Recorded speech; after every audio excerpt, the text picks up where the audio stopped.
सिन्धुपाल्चोकको बलेफी बजारबाट जलविरे जाने सडकको कालोपत्री पुनः सुरु भएको छ। ब्रह्माणी नदी किनार हुँदै जुगल बेस क्याम्पसम्म पुग्ने बलेफी जलविरे कात्तिके तेमाथान सहायक राष्ट्रिय राजमार्गको बलेफी जङ्गारे खण्डमा कालोपत्रीको काम पुनः सुचारू भएको हो। गत माघमा चिसो बढेपछि रोकिएको यो कालोपत्री गर्ने काम अहिले धमाधम भइरहेको छ।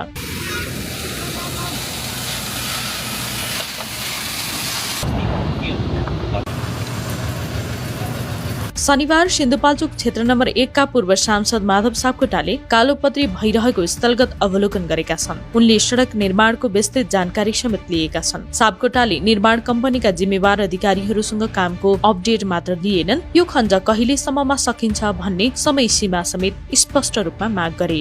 त्यसपछि अब यो तपाई कति समयभित्रमा सिद्ध्याउनुहुन्छ त? यो आज र भोलिमा फर्स्ट कट सकिन्छ अनि मलाई 4-5 दिन सफा गर्नु।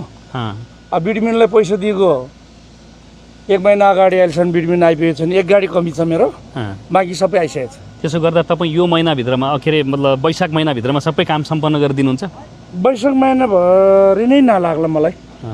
जे होस्, ढिलोमा वैशाख महिनाभरिमा यो सबै काम महिनाभरि ल यो वैशाखभरिमा चाहिँ सक्नै पर्यो। गत फागुन 21 को चुनावी अभियानका क्रममा सापकोटाले यो सडक हुँदै एक दिनमा जुगल हिमालको बेस क्याम्प पुग्ने गरी काम गर्ने प्रतिबद्धता व्यक्त गरेका थिए। शनिबार सडकमा उभिएर उनले सोही विषय स्मरण गर्दै उपविजेता भए पनि आफूले यस सडकका लागि निरन्तर पहल कदमी लिने बताएका छन्।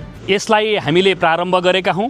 बाटो मात्रै होइन, यो सहायक राष्ट्रिय राजमार्ग छ र संघीय सरकारको कार्यक्षेत्रभित्र छ। तेम्बाथानसम्म यो सडकलाई पुर्याउने हाम्रो जे सपना हो यसलाई पुरा गर्छौं। गएको निर्वाचनमा मत माग्दै गर्दा मैले के भनेको थिएँ भने एकै दिन काठमाडौँबाट जुगल हिमालको बेस क्याम्प पुग्ने भनेर घोषणा गरेको थिएँ। म अहिले जनप्रतिनिधिको रूपमा त रहिन नै उपविजेता भएँ।